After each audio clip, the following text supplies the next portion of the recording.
What's childhood like for you? Let's go all the way back. Like, where did it all come from? Where did K-Star come from? I grew up in Burbank, Los Okay. Angeles, California. Actually, where one of the majors was last year. Other side of the mountain? And I was in the valley, and I was just a super quiet kid growing up. Obviously very well raised just because I have great parents. And I just grew up there first 12, 13 years. Then I moved to the west side. And then ever since then, I stayed in LA. I went to USC. I was just a pure LA kid. Yeah. And I was typically actually always on the quiet side. And I loved gaming growing up. That was my number one passion always. Okay. I'll never forget, my first game was Spyro. Spyro? Yeah. PS1? PS1. Yeah. Good Hell game. Yeah. Real good game. Real good game. And then, I was always playing, but my dad always hated it when I played video games. Okay. It was always, my family was always education first. Education, yeah. Like super old school, old fashioned family. Right. If I wasn't getting good grades, I couldn't do anything. So everything was just always like, and I wasn't a good student growing up for sure. So is this business education, medical education? Business. That's Super dope. business oriented. I'm Middle Eastern, so my dad is all about business, like study. Yeah. And things have changed obviously, but right.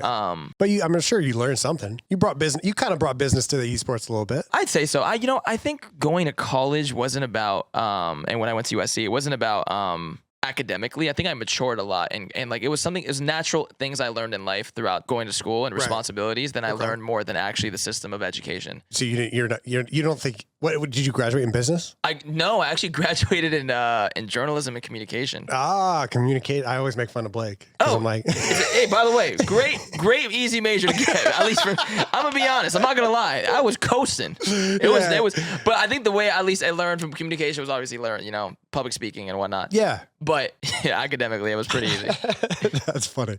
Yeah, I'll take it. Yeah. I did see in one of your other podcasts you said that sports was your first love, or you said something like that. You said something like that. So what you try to go sports route before you ended up here? No, sports was a natural love I had, just because I grew up a diehard Kobe Bryant fan. Okay. And I was a diehard I still am. Lakers. Obviously. Yes, Lakers. So I grew up. Kobe was my idol, and I just naturally loved the NBA. And actually, as time has gone on, I fell more in love with football, which Chargers are my team. It's very unfortunate, but I grew up big NBA. I played soccer. I actually wanted to play competitively. That was my goal, was to play professional. Yeah. And I played at an academy level and whatnot. And I just unfortunately just knew I wasn't going to make it. Yeah. So I had to just kind of. Very similar. Yeah. But what sport were you playing? Soccer. Yeah.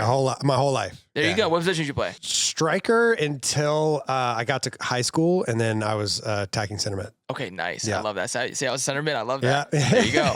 I've talked to Tommy about this multiple times. I want to do an Optic versus Faze soccer match, like a full. You guys would probably smoke us because outside of me and Tommy, I don't think anyone in Faze plays. The other Tommy. Oh, Temper too. Temper plays. You know what? We might have 3. The rest, not I feel good. like there's somebody else. Y'all would probably. Was it Tico? Y'all would probably. He's not in Faze, but he's always forever Faze. Yeah, exactly. Yeah. Exactly. So that's a lot. That's a good 4. That's a lot. What's your guys' roster? Me, Hector. Okay. Shotzi. Okay. Blake George. Okay. And then we put Pamage's big ass in goal, and then and then we'll go from there. We should make it happen. Yeah, that would be fun. It would be a nice switch up. It would be a lot. It would be like the Sidemen charity match, but way worse. Yeah. But way worse. Yes, that would be lit. That would be lit. That shit would be but so yeah, fun. sports. But overall, I did love sports. Always did. I never pursued a career in sports. Okay.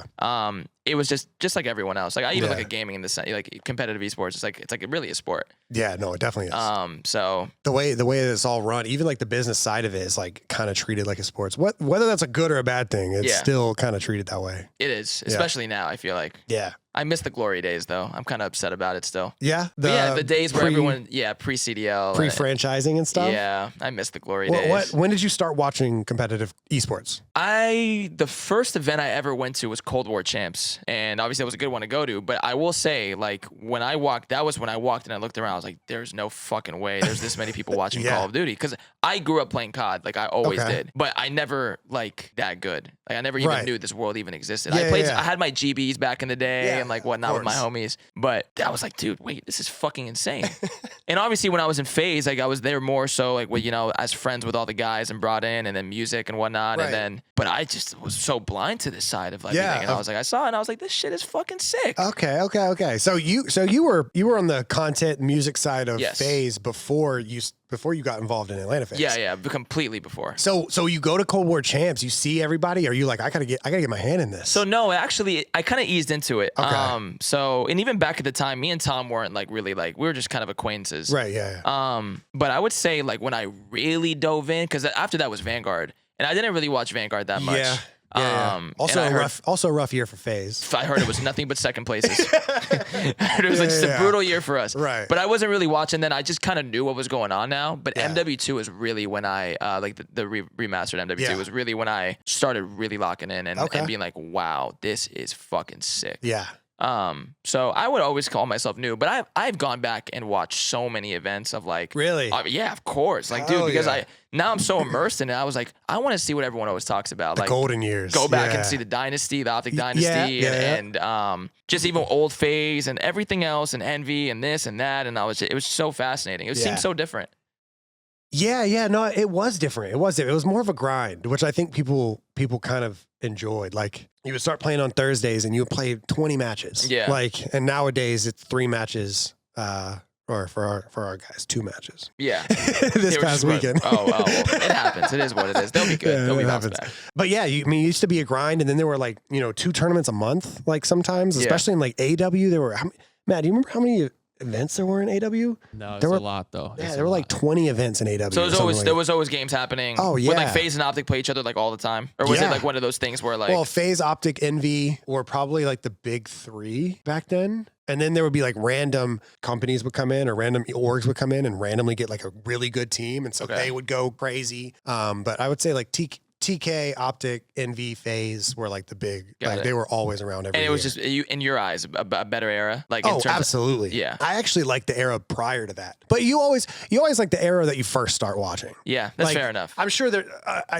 I know for this for a fact, but like the people that are watching now, the people that have been watching since Cold War, they're like, oh, this is the best era. Like the players are better. Like the gunfights are better. Everything is better. The graphics are better. Mm-hmm. But like, there's about when I first started working was like the Dynasty team. So people are like, yeah, that's the best team ever. That's the best era ever. But I actually like the era before that, like the Modern Warfare 2, Black Ops 2, like the ancient, the Unk years. That's what I was playing. I just wasn't watching competitive. Yeah. Like that's the era I love. To this day, when I think of like an Optic team, it's Big Timer, Nade Shot, Scump, and Merc. That was the team that I grew up watching, basically. That's when you first emerged. Yeah.